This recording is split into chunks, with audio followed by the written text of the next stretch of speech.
they softly tease. Time folds the stories we echoes rise, they call us near. Through shadowed past, the path is clear.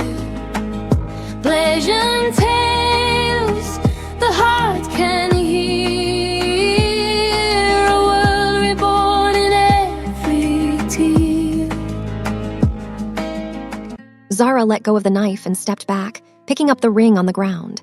She stared at Junpeo as he groaned in pain, his hands weakly clutching his chest where the blood poured out. His brothers, who had come expecting to witness Junpeo propose to the woman he loved, were frozen in shock. For a moment, none of them moved. Then, one by one, they pulled out their guns and pointed them at Zara. She turned slowly to face them. Their eyes blazed with fury. The weight of their rage was heavy in the air, but Zara didn't flinch. Hajun suddenly lowered his gun. His face darkened as he tucked the weapon away. His hands curled into fists as he charged at her. There was only one thing on his mind. He was going to beat her to death. At the same time, Minjun and Junseo rushed to Junpeo's side.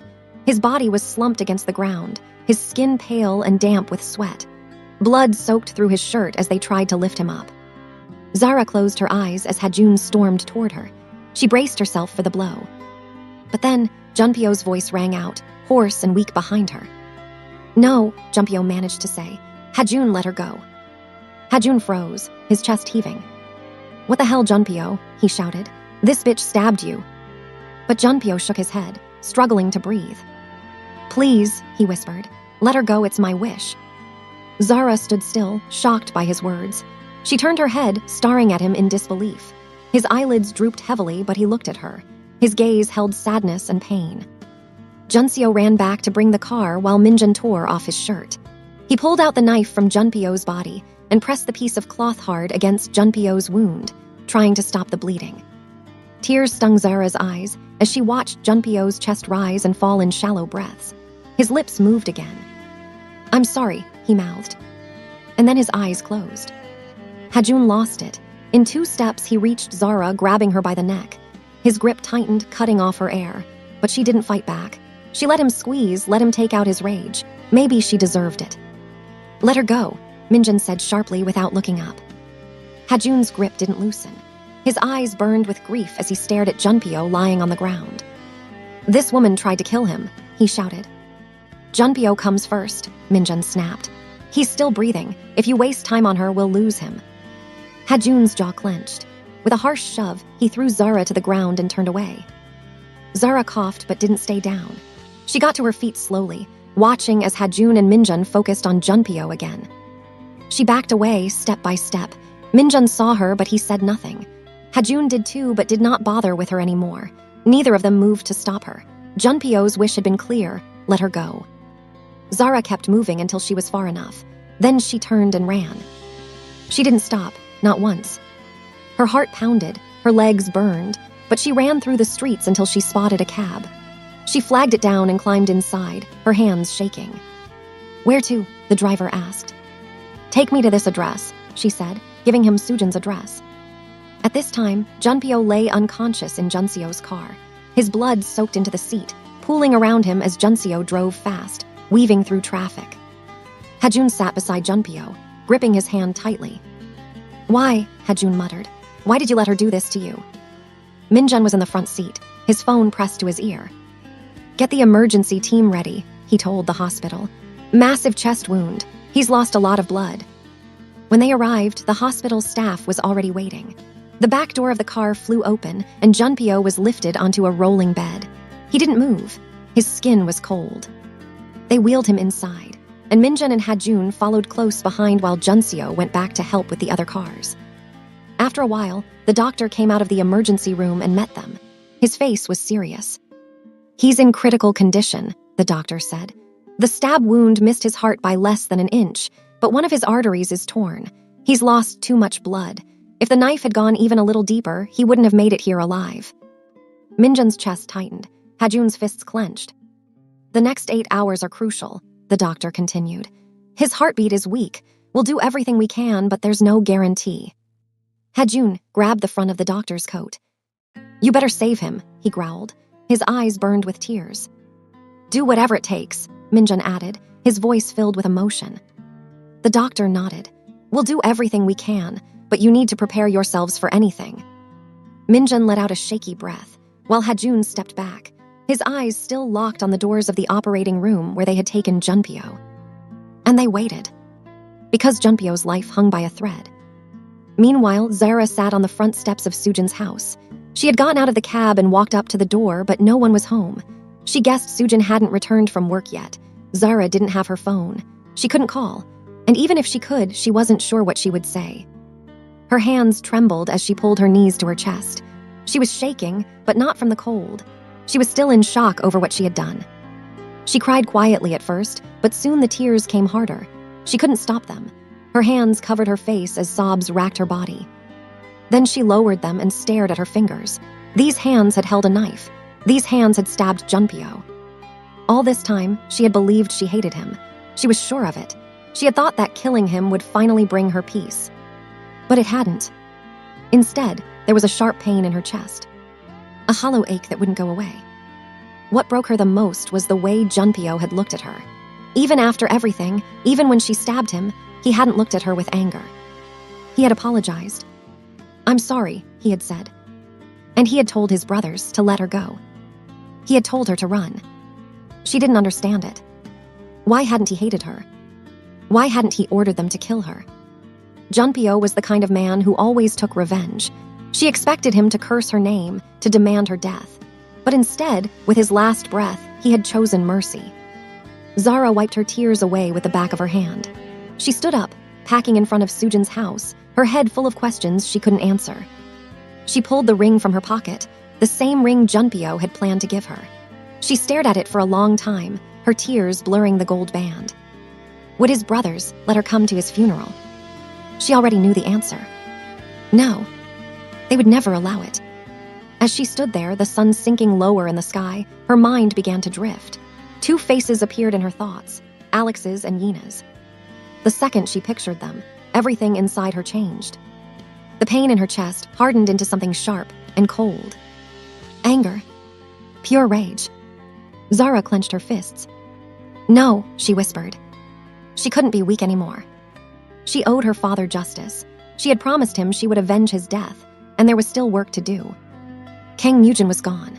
Junpyo was dying or already dead. But Alex and Yina were still out there. And she wasn't going to spare them. They would pay. In a very horrible way. She would make sure of it. She took a deep breath and straightened her back. Her tears were gone. Her heart felt steady again, though it beat with fury now. Zara only wanted to see Sujin. She needed her best friend. Sujin had always stood by her. She was the only person left that Zara could trust. The sun had set when Zara heard the sound of a car pulling into the driveway. She turned. The car stopped just outside the house, and the door flung open. Sujin jumped out, a gun in her hand, her eyes scanning the street like she expected an ambush. "Zara!" Sujin shouted as soon as she saw her. She ran toward her fast. Zara stumbled forward and ran too. She threw herself into Sujin's arms, crying hard against her shoulder. Sujin dropped the gun and hugged her tight. "I've got you," Sujin whispered. "I've got you now." Sujin cupped Zara's face in her hands, searching her expression carefully. "Are you okay?" she asked, her eyes full of concern. You look good, better than I expected." She brushed a strand of hair away from Zara's face, her brow furrowed. "You look so much better than the last time I saw you," she added. "Did Junpyo finally let you go?" Zara didn't answer right away. Her lips parted, but all she said was, "I'm hungry." Sujin smiled softly. "That's fine, you're safe here." She wrapped an arm around Zara's shoulders and led her inside. Once they were in the kitchen, Sujin opened the refrigerator and quickly pulled out some leftovers. She heated them, then placed the plate in front of Zara, along with a spoon. "Eat," she said gently. "You need it." Zara smiled faintly and whispered, "Thank you." She picked up the spoon, her fingers trembling. She scooped up a small bite of food, but just as she lifted it to her mouth, her hand froze. And then it started to shake. The spoon clattered against the plate as she dropped it. Sujin's eyes widened. "What's wrong?" she asked quietly. Zara shook her head. "Nothing." Sujin didn't believe her. Without another word, she took the spoon, filled it with food, and brought it to Zara's mouth herself. "Here," she said, her voice soft but firm. "I'll feed you." Zara opened her mouth and let Sujin feed her. The moment she swallowed, tears filled her eyes and spilled down her cheeks. Sujin sighed and stood up, walking over to her. She pulled Zara's head close, resting it against her waist, her hand stroking Zara's hair. "It's okay," Sujin murmured. "You've been through a lot, it's going to be okay." Her voice was calm. "You need time, we'll get you help. A good therapist, someone you can talk to, will figure this out. You'll be fine." Zara shook her head. Her voice cracked as she said, "I killed him." Her body shuddered with the words. "I killed him with my own hands. I stabbed him." Sujin froze. Her fingers tightened slightly in Zara's hair. "What are you saying?" she asked, confused. "Who did you kill?" Zara's tears came harder now. She lifted her head and wiped her face roughly with both hands. "I swore I'd get revenge," she said. "That's why I stayed." She stood up and pulled up her shirt just enough to show Sujin the scar on her stomach. "I stabbed myself," she whispered. "It was all part of the plan. I had to make him trust me." Sujin stared, speechless. Zara's hands shook as she pulled her shirt down again. She stepped closer, her eyes distant. "I made Junpyo fall for me," she said. "I did everything I could to get his trust, to get close enough." Her voice lowered. "I was supposed to hate him, and I did. At least I thought I did." She turned away, wrapping her arms around herself. "But the more time I spent with him, the harder it got. He changed.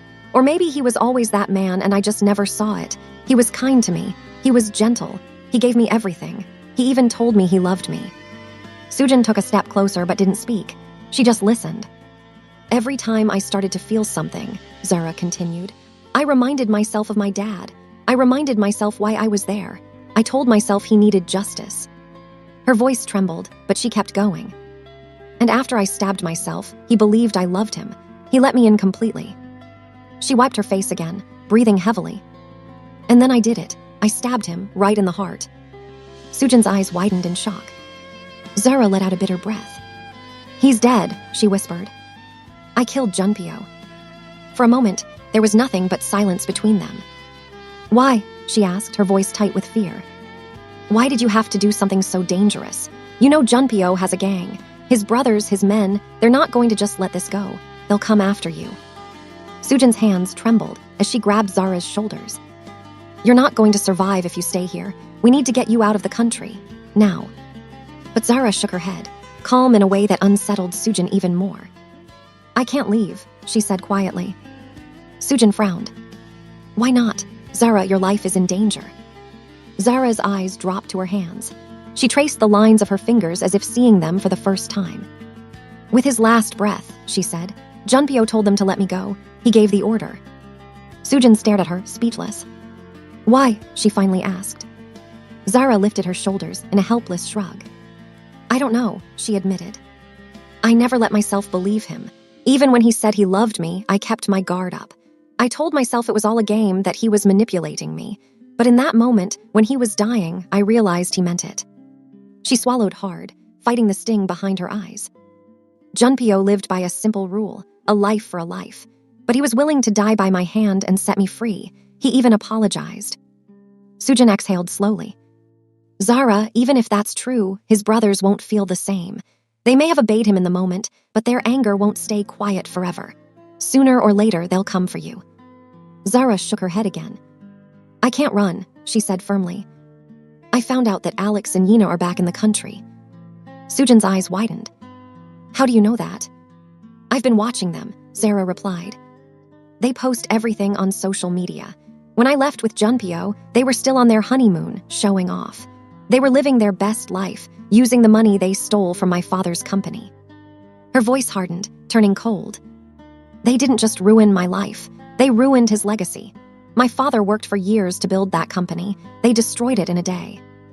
I'm going to rebuild it, but first, I'm going to make them pay." Sujin crossed her arms. "Do you really think getting revenge will make you happy?" she asked carefully.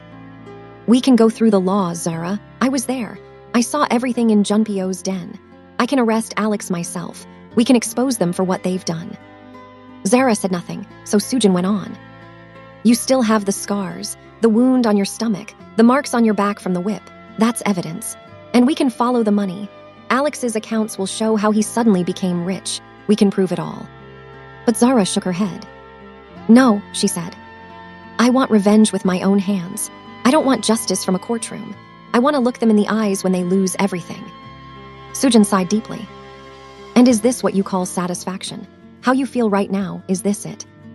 Zara's jaw clenched. I feel guilty about Junpyo, she admitted. But I won't know peace until Alex and Yina have paid. Maybe then I'll understand what revenge really feels like. Sujin was quiet for a moment. Then she reached out and took Zara's hand. You're my best friend. No matter what you decide, I'll stand by you. If you want revenge, I'll help you. But I won't let you get yourself killed. Zara gave a faint smile, but it didn't reach her eyes. No, Sujin, you've done enough, you have a career. I won't ruin that for you. I can handle this myself. She reached into her pocket and pulled out a black card. She handed it to Sujin. This was Junpyo's parting gift, Zara said. There's 150 trillion on it. Sujin stared at the card like it might explode. You're joking, she whispered. I'm not, Zara said. Take half, I want you to have it. Sujin shook her head in disbelief. Zara, I can't. You can, Zara insisted. You've risked enough for me. You deserve something for all the times you stood by me. I won't take no for an answer. Sujin held the card in her hand, still stunned. Junpyo lay in the hospital bed, still and pale, when his mind drifted into a dream. It wasn't peaceful. It was a flood of memories. Every moment he had spent with Zara played in his head, one after the other. He saw her at the casino, the first time their paths crossed. He remembered how she had looked that day, confused, vulnerable. He remembered how he dragged her away without asking who she really was. He saw himself ordering Sua to whip her. He remembered the pain on Zara's face, how she cried and begged. He had ignored it all. The dream moved forward. He watched himself keep her locked in his torture chamber, treating her like she was less than human. He remembered the day he stripped her pride away, all to send a message to Kang Mujin. Then things changed. He saw the moments he'd started to doubt himself, when he began to question who Zara really was. The way she looked at him without fear after everything he had done. The time she stood in front of him after stabbing herself, saying she didn't want to live without him. The way she made him feel, as if she truly loved him. He saw himself kneeling in that garden, holding out the ring, about to propose. And then he felt the knife plunge into his chest all over again. The pain, the shock, the look on Zara's face as she stabbed him. Junpyo gasped and his eyes snapped open. Bright lights filled his vision. His breathing was heavy. The sound of beeping machines echoed in the room. For a moment, he didn't know where he was. The door opened and the doctor came in. The man froze, staring at Junpyo with wide eyes. You're awake, the doctor whispered. This is a miracle. He rushed out of the room and found Junpyo's brothers waiting outside. He's awake, the doctor announced. Junseo, Hajun, and Minjun didn't waste time. They rushed inside. Junseo reached Junpyo first and grabbed his hand. You scared the hell out of us, Junseo said.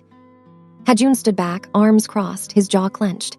Minjun stayed quiet, but his eyes showed relief. The doctor followed them in, his expression still serious. Even though he's awake, he's not out of danger, the doctor warned. He needs rest, no stress. But his brothers weren't thinking about that yet. They were too upset. What were you thinking? Hajun asked, his voice sharp. You let a woman get close enough to kill you, and then you let her go. Junpyo gave a faint smile and pushed himself up slowly in the bed. He ignored the pain. I didn't let her go, he said. She had already been let go a long time ago. They frowned, confused. What are you talking about? Minjun asked. Junpyo took a deep breath. His chest still ached, but he started to explain everything. He told them about the day he met Zara at the casino, how he had thought she was Kang Mujin's woman, how he had ignored every sign that said she wasn't. He admitted to kidnapping her, whipping her, and humiliating her in front of his men. I thought I was punishing Kang Mujin, Junpyo said quietly. But all I was doing was destroying an innocent woman. He told them how he slowly realized Zara was different, how she never begged for herself, only for others, how she helped him even when it hurt her. She saved me more than once, Junpyo said. She stabbed herself, almost died, and I still doubted her. He shook his head. If I had just listened to her, he continued. If I had just investigated, I would have known the truth. But I was blind. My anger made me stupid. He stared at his hands, resting on the sheets. I ruined her life. Her reputation, her company, even her father died because of me. None of his brothers spoke. So when she stabbed me, Junpyo said, lifting his eyes to them, I deserved it. I deserved all of it. She probably thinks I'm dead and it's for the best. Now she can feel like she carried out her revenge against me and she can live peacefully. Junseo shook his head. That doesn't mean you should let her think you're dead, he said. Is that really what you want? To live in hiding just so she can be at peace? If it gives her peace, Junpyo answered simply. I'm fine with it. Hajun snorted. When did you become such a saint? Junpyo gave him a tired look. This has nothing to do with being good, he replied. It's about Zara. She's the only woman who ever found a place in my heart. Hajun shook his head slowly and let out a short breath. Yeah, he said. I can see that. No wonder she didn't stab you anywhere else, just your heart. There was silence for a moment until Minjun spoke up. It's a good thing I didn't let my wife come, he said. She really wanted to, but I figured with everything going on in Seoul, it wasn't safe. I thought it was better to come first and see how things were before deciding. Minjun ran a hand through his hair and gave Junpyo a tired smile. My wife would have been uncomfortable with all of this. Too much blood, too many enemies. Junpyo smiled faintly. You did the right thing, he said, and don't worry too much about me. Then his gaze swept over all three of his brothers. So how are things? He asked. Work, business, relationships. Minjun leaned back in his chair, his arms crossed but a rare grin tugging at his lips. As far as relationships go, he said, I think I'm the happiest man alive. My wife is the best thing that ever happened to me. Junseo chuckled and shook his head. Well, everyone already knows I don't care much about the company, he said. But I might be falling for someone. Hajun smirked. Business is booming, and as for the women, he laughed, they're all doing fine. The room filled with quiet laughter. For a moment, things almost felt normal again. Then Junpyo cleared his throat. Minjun, give me your phone. Minjun handed it over without question. Junpyo dialed quickly. When the line connected, he spoke in a low voice. It's me, he said to his most trusted man. I'm in the hospital, I was stabbed. He paused, his eyes darkening. I want you to find Zara, keep an eye on her, don't let her out of your sight. He gave more instructions, all of them clear and sharp. She's alone, he said. My enemies might try to hurt her to get to me. When he ended the call, Hajun gave him a look of disbelief. Why are you still worrying about her? He asked. She tried to kill you. Junpyo sighed and leaned back on the pillows. You wouldn't understand, he said softly. I don't want her to get hurt. Meanwhile, Zara sat in Sujin's small living room. Sujin still held the card in her hand, staring at it like it might disappear. She shook her head and looked at Zara again. Are you sure about this? She asked. 150 trillion. Zara, this doesn't make sense. Why would Junpyo give you that much? Is this the price for his life? Zara shrugged, though her eyes were distant. I don't understand it either, she said. He told me he loved me. I didn't believe him. I thought it was just something he said to get inside my head. But maybe the money and the fact that he let me walk away even after I stabbed him, maybe that was proof. Sujin still didn't look convinced. I don't know, she said. It just seems crazy. Zara reached across the table and took Sujin's hand. You're the one I trust most, Zara said. You've always been there for me. I know you'd give your life for me. Sujin frowned. But Zara, I don't need that kind of money. You know I live a simple life. I became a cop because I love the job, not for anything else. Zara tightened her grip. I know, but I'd feel better if you took half. I don't really want this money. If it wasn't for the sake of my revenge, I won't spend a dime of it because of what I did to Junpyo. Now that it has come to this, I want you to at least have a life where you never lack anything. Sujin was quiet for a long moment. Are you sure about this? She asked. I'm sure, Zara said firmly. If you don't take it, I won't be at peace. Sujin sighed heavily, staring at the card again. She still didn't know how to feel. She was more worried about Zara's mental state and wanted her to see a therapist, but she knew Zara would not accept her suggestion. As long as Yina and Alex were still out there, Zara's thoughts and plans would only center around them. And she could not let Zara drift from her at a time like this. She finally made up her mind, but before she could say anything else, there was a sudden knock at the door. Sujin took a deep breath and excused herself, walking to the door. She felt uneasy the moment she saw who was standing outside. It was Jiho. He smiled faintly. "Aren't you going to let me in?" Sujin hesitated, then sighed. "My bad," she muttered, stepping aside. Jiho walked in, but the moment his eyes landed on Zara, he froze. His expression shifted from smile to shock. "Zara?" he asked, confused.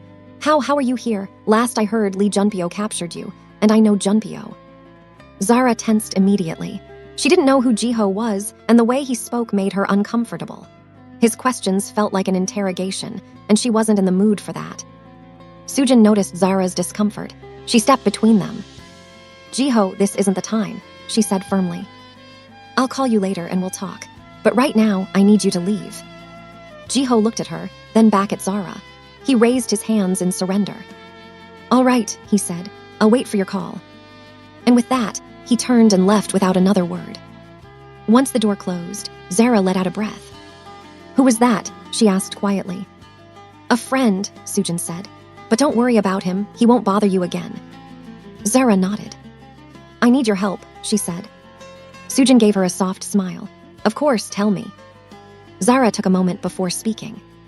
"First, I need a house. A new place far from here. I'll need clothes, shoes, everything. And I want the house fully furnished. Can you get it done quickly?" Sujin nodded, listening carefully. "There's more," Zara continued. "I need you to buy some shares for me, but in your name." Sujin raised a brow. "What shares?" "My company's shares," Zara replied. "The company Alex and Yina destroyed. I'm going to revive it." Sujin frowned. "Why not start a new company?" she asked.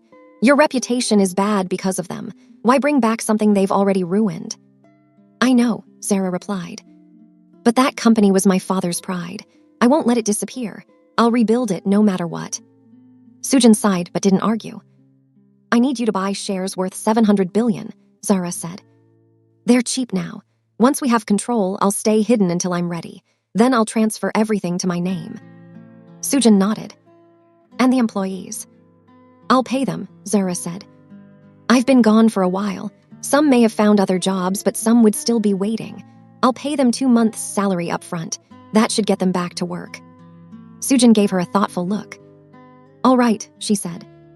"I'll send out messages, tell them to show up at the office." For a moment, Sujin was quiet, then she chuckled. "Well, at least we're trillionaires now," she joked. "I'm going to the mall.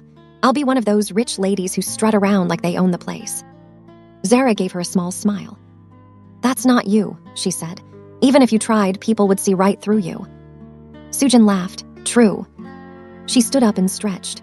"I'll go get started on everything. We still have a lot to talk about." Before leaving, she walked over to Zara and hugged her tightly. "You're back," she whispered. "That's all that matters. I couldn't protect you before, but I swear I'll protect you now, with my life." Zara smiled softly and nodded. "I've heard you," she said. "Go ahead." Sujin gave her one last look before heading out. Zara waited until she heard the door close, then let out a long breath. She sat in front of Sujin's computer and turned it on. Her fingers hovered over the keyboard for a moment before she began searching. She pulled up all the latest news about her company. Headlines, blogs, articles, everything that had been written in the time she'd been gone. She scrolled through the reports slowly, her eyes catching on every insult and lie. They said the company was finished, that its name was now tied to fraud and shame. Zara's jaw clenched. "They think it's over," she whispered to herself. But in the middle of all that focus, Junpyo's face flashed in her mind. She quickly shook her head. "Stop it," she muttered. "Get him out of your head, Zara." She went back to reading, trying to block everything else out. Meanwhile, Sujin was heading to her car when Jiho suddenly appeared in front of her, blocking her path. "What are you still doing here?" she asked, frowning. "I told you to leave." Jiho gave her a playful grin. "I'm not going anywhere," he said. "Not until you give me my goodbye kiss." Sujin rolled her eyes but smiled faintly. "Fine," she said. "Goodbye, Jiho." She kissed him quickly, and he grinned again, nodded, and finally walked away. Sujin sighed and got into her car. She started the engine and drove off, her mind focused on all the things Zara needed. The house, the clothes, the furniture. She was going to get everything sorted as fast as possible. Back at the house, Zara was still at the computer. She had spent time digging into every corner of the internet. She checked reports on Alex and Yina, digging into their net worth, the new properties they had bought, and the lifestyle they were flaunting, all with her father's money. Her hands tightened into fists. Then the phone rang. It was Sujin. Zara answered quickly. Hello. Zara, we have a problem, Sujin said, her tone serious. Zara sat up straighter. What kind of problem? Someone has taken over your company, Sujin said. Zara froze. What? That's impossible. The company is mine. My father left it to me. I have the power of attorney. I know, Sujin replied. I'm going to find out who did it. I'll call you back when I know more. Jiho paced back and forth in his apartment, his hands raking through his hair. His mind was spinning. The way Zara had acted when he saw her at Sujin's place, she had avoided his questions. It wasn't hard to tell she was hiding something. And now he couldn't let it go. He grabbed his phone and started making calls. One after the other, he reached out to his contacts, people connected to Lee Junpyo, people who always had the latest updates on what was happening in Seoul's underworld. But nothing prepared him for what he learned. Zara had stabbed Junpyo, and then she had run. Jiho stopped packing and stood frozen in place. Damn it, he muttered. He couldn't believe it. Zara had tried to kill Lee Junpyo, and somehow she was still breathing. His thoughts immediately turned to Sujin. She's in danger, he told himself. If Junpyo's men found Zara and Sujin was with her, it could mean trouble. Big trouble. Jiho clenched his fists. I can't let anything happen to her, he swore under his breath. Not again, not like last time. The first time Sujin had gone into Junpyo's world, it had nearly broken her. It was a miracle she had made it out alive. Now, Zara was dragging her back in, and Jiho wasn't about to sit by and watch. I'll take care of her, he promised himself, no matter what. At the same time, Junpyo's brothers were gathered around his hospital bed, their voices low but firm. We're not keeping you here, Hajun said. It's not safe, you're coming with us. Minjun nodded in agreement. Hajun's house is the best option, he added. It's the most secure of all our places in Seoul. But Junpyo shook his head. No, he said simply. My apartment is secure enough. If I'm not in the hospital, I'll be at home. Hajun frowned. That's not smart. If they hit your place, you can't protect yourself. You need one of us there. I'll be fine, Junpyo insisted. If I need backup, I'll call, but I'm not running, not from anyone. Minjun sighed in frustration. You're not running. We're making sure you stay alive. After a long argument, they finally agreed on one thing. Junpyo would leave the hospital, but he wouldn't be alone. Hajun decided he would stay with Junpyo at his apartment. I'll keep an eye on him, Hajun said. You two have lives. You have people waiting for you. Junseo and Minjun exchanged looks but didn't argue. Hajun had always been the one to take the brunt of things. No one's waiting for me, Hajun added with a crooked smile. So I'll stick around. Later, as they got ready to leave the hospital, Junpyo's phone buzzed. It was his underling, the one he trusted most. I found her, the man said. She's with Sujin. Junpyo nodded slowly. That's good, he replied. Sujin's loyal, Zara will be safe with her. But he wasn't done. Stick close, Junpyo ordered. I want eyes on her at all times. Don't let anything happen to her. Yes, boss. As soon as he ended the call, Hajun shook his head. I hate that woman, he muttered. Junpyo gave him a faint smile. Zara is special, he said. Of course she is, Hajun replied. That's why she stabbed you in the heart. They all smiled. Meanwhile, Jiho was packing his living room, deep in thought.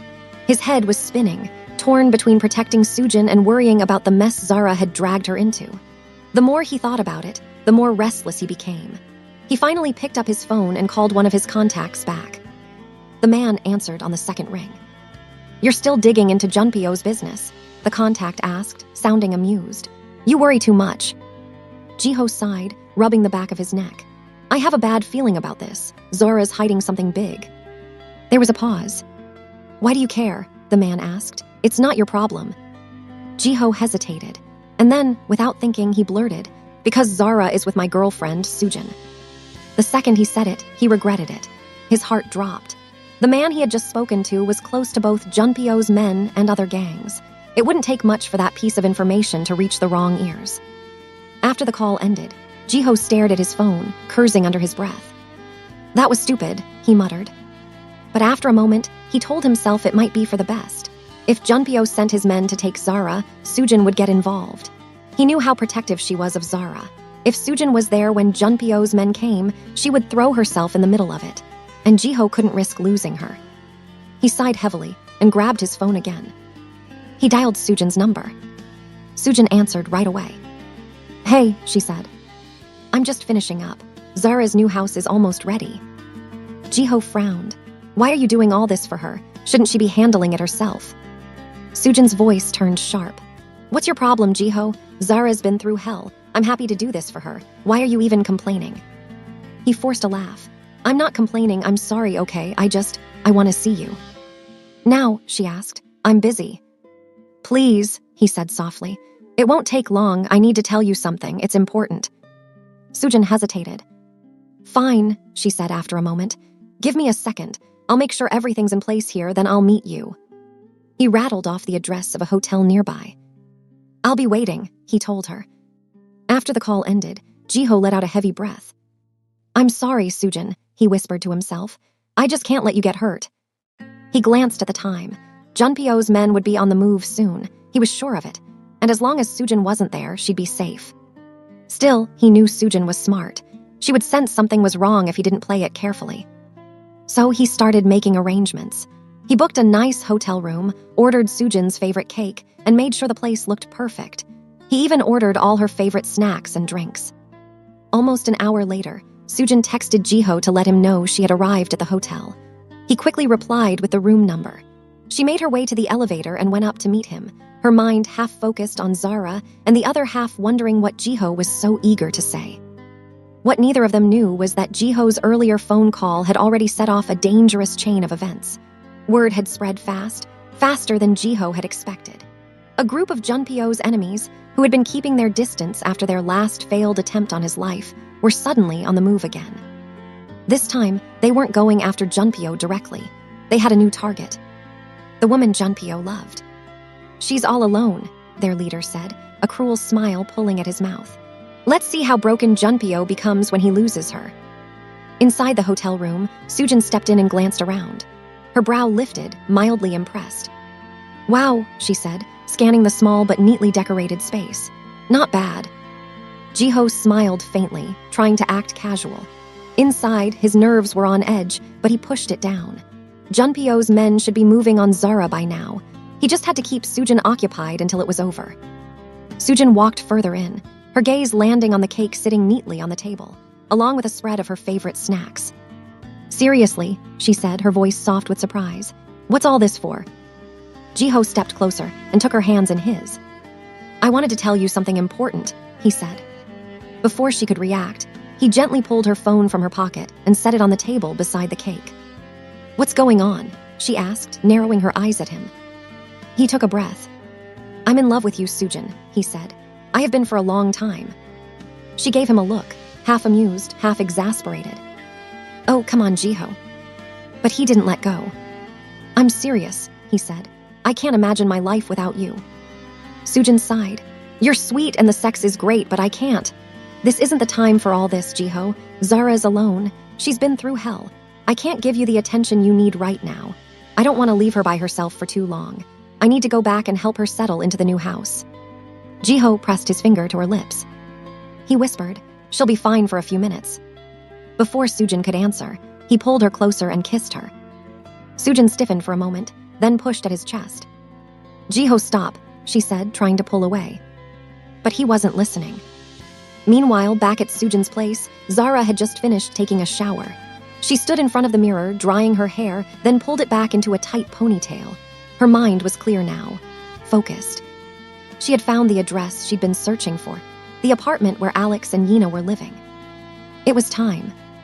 Dressed in black pants and a fitted jacket, Zara tugged on a black cap to cover most of her face. She adjusted the brim low over her eyes and slipped on a pair of dark sunglasses. Her reflection stared back at her. Cold, determined. She exhaled slowly and grabbed her phone, ready to leave. At this time, the underling Junpyo had sent to watch over Zara was stationed outside Sujin's house. He had been there for hours, keeping an eye on the surroundings. Nothing unusual had happened until now. His attention snapped to the sudden arrival of a fleet of dark SUVs. Without hesitation, he ducked behind a parked car, his sharp gaze following every movement. The vehicles came to a stop. One by one, armed men climbed out, and he recognized their faces instantly. They weren't friendly. These were Junpyo's enemies, the ones who had been waiting for a chance to strike. He cursed under his breath and sprinted toward Sujin's door. He banged hard with his fist. "Open up. Zara, open the door right now." Inside the house, Zara, who was about to leave, froze at the sound. Cautiously, she moved to the door and peeked through the peephole. She recognized the man. He was one of Junpyo's. But that didn't calm her. "What do you want?" she snapped, her voice sharp with suspicion. The underling glanced over his shoulder as the enemy gang fanned out, their weapons ready. He spoke quickly, his tone urgent. "Listen to me. You know who I am, right? You've seen me before. You're in danger. I need to get you out of here. Now." Zara narrowed her eyes. "Why should I trust you?" She gripped the door handle tightly but didn't unlock it. She knew how these men worked. Lies were easy for them. Betrayal came naturally. "I know what you're thinking," the underling said, "but we don't have time for this. You think I'd be knocking if I was here to kill you? I'd be kicking the door in." Zara hesitated. He took a breath. "Before Junpyo died," he said carefully, "he ordered us to protect you. That was his last command." Her heart clenched at the mention of Junpyo. She remembered his face when she stabbed him, the way he had looked at her, the way he told her to run. The sound of gunfire cracked through the air, sudden and violent. Zara flinched. "Now," the underling barked. Without thinking, she reached for the lock and turned it. He pushed his way inside just as bullets ricocheted off the outer walls. He slammed the door shut and threw the bolt. "Get your things, move," he ordered. Zara ran to the living room table where Sujin had left her things. But first, she grabbed the gun Sujin had given her for protection, stuffing it into the back waistband of her pants. Her hands trembled as she double-checked the weapon. "Listen to me," the underling said, stepping in front of her and gripping her shoulders. His voice was steady now, controlled. "You need to stay calm. We can get out of here, but you have to follow my lead. If we stay, they'll kill us both." Gunshots exploded through the house, shattering the windows. Glass rained down like sharp confetti, splintering across the floor. Furniture toppled over. Bullet holes ripped through the walls like paper. Zara's ears rang from the sound of it all. The underling grabbed her by the wrist and yanked her down behind a wall. "Stay low," he barked. His voice was tight, controlled, but there was fear in his eyes. Zara's breathing was ragged. She fumbled for her phone with shaking hands and dialed Sujin's number. Pick up," she muttered under her breath. But there was nothing, no answer, just the endless ring. "Who are you calling?" The underling snapped, peering around the corner with his weapon ready. "My friend," Zara replied. "Sujin, she's a cop. If she picks up, she'll send backup." But Sujin wasn't picking up. Zara cursed under her breath and quickly typed out a text message. "Under attack. Send backup. Men with guns. Hurry."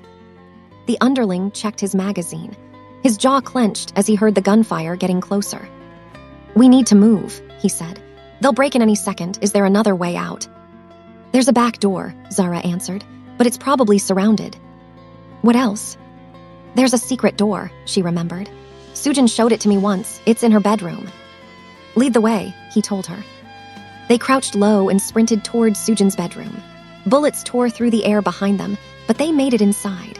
Zara ran to the far wall, her fingers searching for the latch Sujin had shown her a long time ago. "There," she whispered. The hidden door creaked open, revealing a narrow corridor lined with concrete. It was dark and cold inside. They didn't waste time. The underling shut the door behind them as quietly as he could. They moved quickly through the corridor, their footsteps echoing faintly on the hard floor. After several long minutes, they emerged at the far end of the street. A cul-de-sac stretched out in front of them, empty and quiet. Zara scanned the area. "Sujin never told me where this road leads, but we're far from the house now." "We need a car," the underling muttered, glancing up and down the road. "There isn't one," Zara said. "Sujin's car is still in front of the house. We're on foot." They took off running. But they didn't get far before one of the gunmen shouted from a rooftop. "There they are. They're getting away." A new wave of gunfire broke out behind them. "Go," the underling shouted. They sprinted toward the end of the cul-de-sac. Zara's lungs burned, but she didn't slow down. She didn't dare. The underling's mind raced. He had one option left. As they ran, he slowed just long enough to pull out his phone. Zara noticed immediately. "Who are you calling?" she asked sharply. "Backup," he replied. Her eyes narrowed. Who's backup?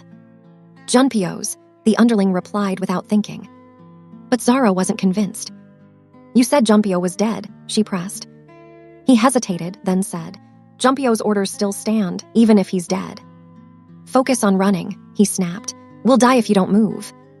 He hit the call button. The line connected almost instantly. Junpyo's voice answered, "What's wrong?" The underling spoke quickly. "We're under attack. Zara and Sujin's house was compromised. We ran through a secret door, but there are at least 15 of them behind us. We won't make it without help." Junpyo stood up from the couch, ignoring the pain in his chest. His brothers tried to stop him, but he waved them off. "Where are you now?" he demanded. The underling gave him their position. "Hold on," Junpyo said. "I'm sending help now." After hanging up, Junpyo turned to Hajun. His voice was low but desperate. "Please, Hajun, help me. She's in danger. They're going to kill Zara." Hajun crossed his arms over his chest, his jaw tight. "I'm sorry, Junpyo," he said coldly, "but she's better off dead. A woman who stabs you in the heart isn't worth saving. She's not good for you. She never was." Junpyo clenched his fists. He fought to stay calm. "This isn't about that," he said. "If you won't do it for Zara, do it for me. My most trusted man is out there. If he dies at the hands of our enemies, it's a slap in my face. It's weakness we can't afford." Hajun scowled. "And whose fault is that? Why did you even send him to protect her? Why risk anyone for her?" Junpyo stared him down. "Because if I hadn't kidnapped her in the first place, she wouldn't be in this mess." He took a breath, then said quietly, "They're my enemies, Hajun, and my enemies are yours." For a moment, silence hung in the room. Hajun's face hardened. "I don't know why I can't forgive her," he muttered. "Every time I think about what she did to you, I feel sick. You almost died because of her." Junpyo gave a bitter smile. "I almost died because I pushed her to it." He looked at his brother, his eyes tired but steady. "This is on me." Across the room, Junseo, who had been lounging in the chair, quietly watching, finally sat up. He rubbed his jaw, glancing between them. His usual indifference was gone. Junpyo turned to Minjun, his voice strained but steady. "Minjun, you understand me better than anyone. You love your wife, right? You know what it's like to worry that she might get hurt." Minjun held his gaze for a moment, then shook his head. "I'm sorry," he said quietly, cutting Junpyo off before he could say more. "I get how you're feeling, and under normal circumstances, I'd be the first to go after her. But I can't leave you, Junpyo. Your enemies will have heard about the attack by now. They might be planning to come for you. My priority is protecting you. You're my brother, I can't risk losing you." Junpyo nodded slowly. He understood Minjun, even though it tore at him. But he wasn't the type to sit still. Gritting his teeth, he began moving toward his gun, ignoring the sharp pain in his chest. Minjun grabbed his shoulder, trying to stop him. "Don't be reckless," Minjun warned. But Junpyo shook his head. "You don't get it, do you? Zara needs me. I can't just sit here while she's dying out there." "All right, I'll go," Junseo suddenly said. Junpyo blinked, surprised. Junseo gave him a crooked grin. "Get me their location. I'll find them." Relief flooded Junpyo's face. "Thank you," he said. He quickly called his underling, who was still on the run with Zara. The underling answered on the first ring. "Boss, I'm sending my brother to get you. Turn on your GPS so he can track you," Junpyo instructed. The underling didn't hesitate. "It's on. Coordinates are live." Junpyo exhaled. "Keep Zara alive. Do whatever it takes." "I will." As soon as the call ended, Junpyo handed his phone to Junseo. Junseo slipped it into his pocket, grabbed a knife from the table, and strapped one of Junpyo's favorite daggers to his belt. He checked the magazine of his gun and then walked toward the door. Without a word, he left the house and jumped into his car, the engine roaring as he sped off. Meanwhile, Zara was still running with the underling. Sweat streaked down her face, and her breathing came hard and fast. She clutched at her side where it still ached from her past wound, but she didn't stop. Seeing the underling answering his calls made Zara nervous. She didn't trust him, not completely. But the bullets flying past her head told her now wasn't the time to argue. She fumbled in her pocket for the phone Sujin had given her and quickly dialed Sujin's number again. As it rang, a gunshot cracked through the air. The underling saw it coming and shoved Zara hard, sending her sprawling to the ground. The bullet missed her by inches, but her phone slipped from her hand and hit the pavement, the screen shattering on impact. Zara cursed under her breath and reached for it, but the underling pulled her up again. "Leave it, we have to move." He dragged her back to her feet, and they kept running, ducking between buildings and down narrow alleyways. Juncio glanced at the phone on his dashboard. The GPS dot was still moving. Good. That meant they were both alive. At this time, Sujin was naked, lying on top of Jiho as they fucked. She had just lowered her face to kiss him when her eyes darted toward the table and her phone lit up. She froze.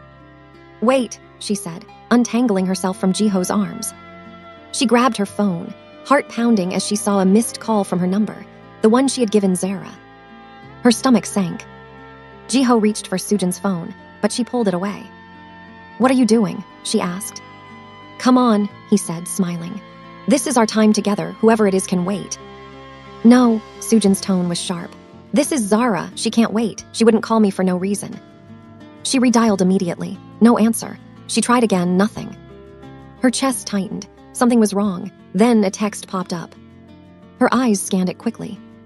She noticed she had another message still from Zara and opened it. It was more detailed. "I am being attacked by Junpyo's enemies. One of Junpyo's underlings is with me, but we are running because we're being chased. Please send backup." Sujin gasped and sprang to her feet. She shoved her clothes on in a rush. Jiho scrambled up from the bed. "Sujin, wait, what are you doing?" "I need to go," she said, pulling on her boots. "Zara needs me."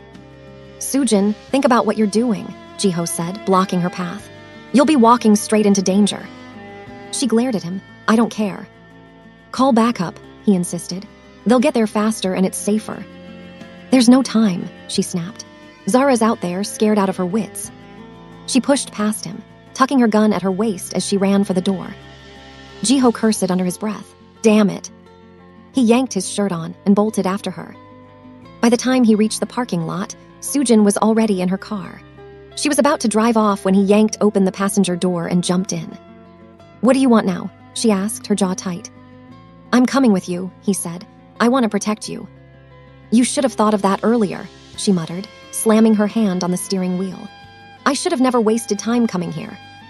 "Calm down," Jiho said, reaching for her hand, but she pulled away.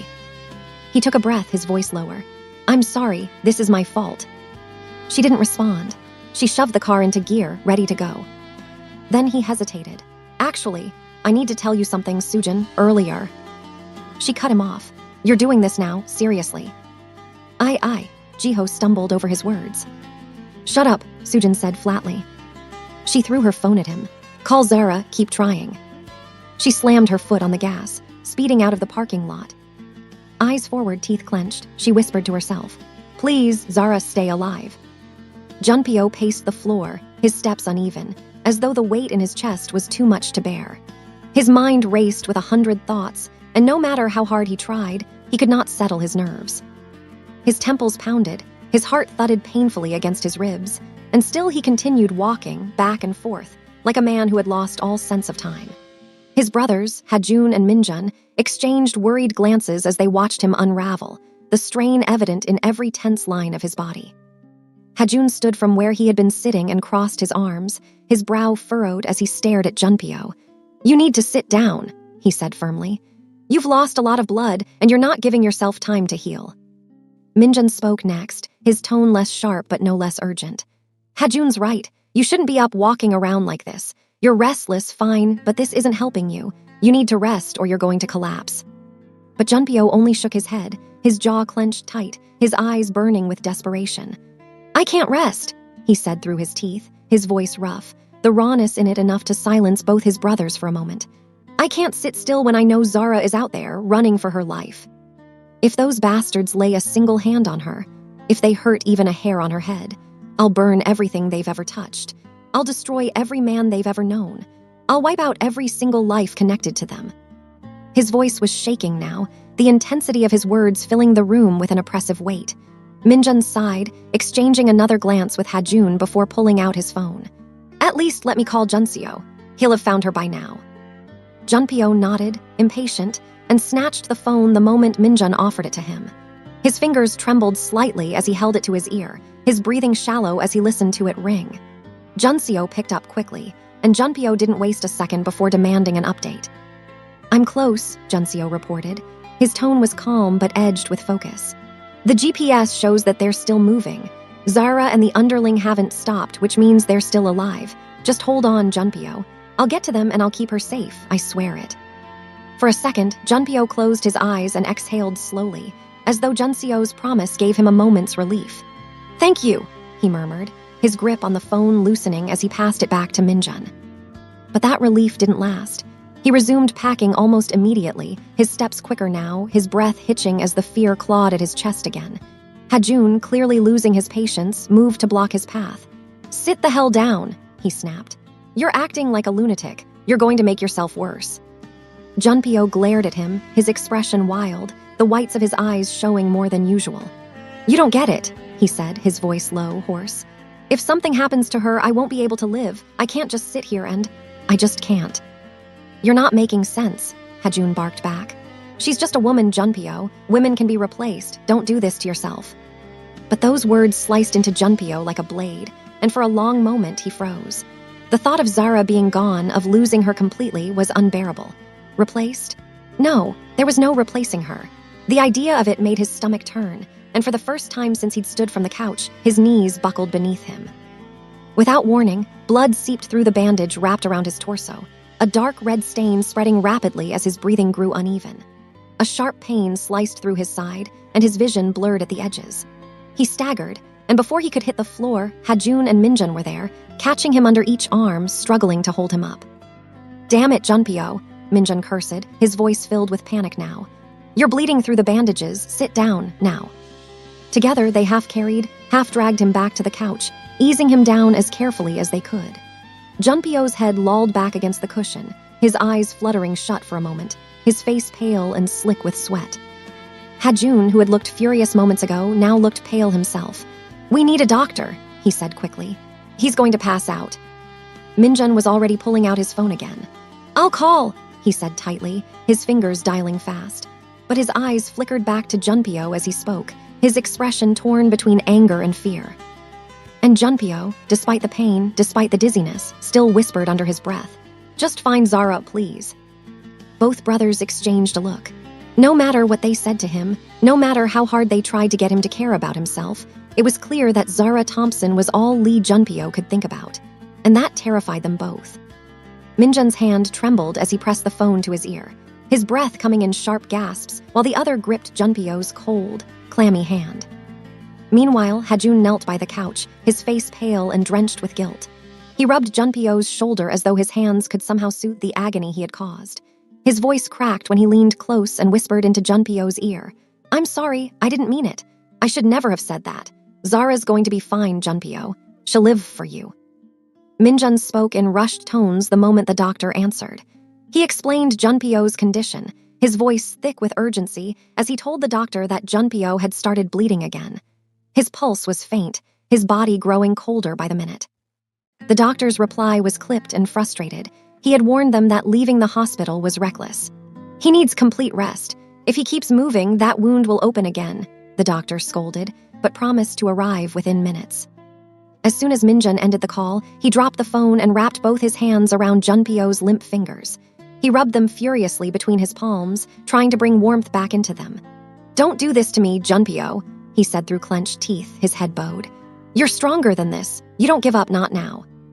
Across the city, in a narrow close, Zara stumbled to a halt behind the underling, her breathing shallow, her chest heaving. The alleyway they'd run into came to an abrupt end. A solid brick wall stood before them, high and unscalable. The realization slammed into her like a blow to the chest. "No!" she breathed, turning back just in time to see the line of armed men closing in. Their boots pounded against the pavement, and in their hands were weapons ready to kill. The underling grabbed her arm and yanked her toward the side of an abandoned car. He crouched low behind it, forcing her down with him, his head twisted, eyes scanning, calculating. He knew they were trapped, and the enemy was closing fast. Without hesitation, he raised his gun and began firing back. The sharp retort of bullets deafening in the confined space. Sparks flew as bullets ricocheted off metal and concrete, and the air was filled with the acrid smell of gunpowder. Zara slowly sank to the ground, her back pressing against the cold wheel of the car, her legs folding up beneath her. She hugged her knees tightly as her mind reeled, her heartbeat pounding in her ears. Tears pricked her eyes, blurring her vision, and the memory of Junpyo swelled painfully in her chest. She remembered the day he had shielded her when his enemies had attacked them, the way he had carried her to safety when she was too broken to move. His voice whispering comfort, his hands steady as they fought for her life. But she had killed him. She had driven the knife into his heart, watched him bleed, watched his eyes dim. If he were alive now, she thought bitterly, he would have saved her again. He would never have let her die like this.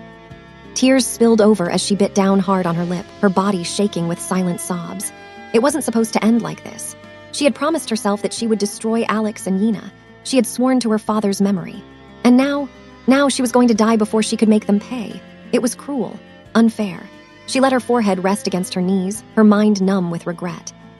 The underling's voice cut through her despair. "I'm running out of bullets," he said gruffly, never once taking his eyes off the enemies firing from across the narrow street. He held out his hand, demanding her gun. "Give it to me, now." She numbly pulled it from the waistband of her pants and placed it in his hand, her fingers trembling as they brushed his. She couldn't find the strength to speak. She didn't even know if she cared anymore. There was no hope, no chance of survival. It was over. The underling fired back, his aim sharp despite his exhaustion. But then a sharp crack sounded, and Zara's head jerked up just in time to see him stagger. He groaned, clutching at his shoulder as blood poured through his fingers. He collapsed heavily to the ground, cursing under his breath, his gun clattering beside him. She blinked as she stared at him. It was over. Thanks for watching. Please subscribe to the channel, like, share and comment below.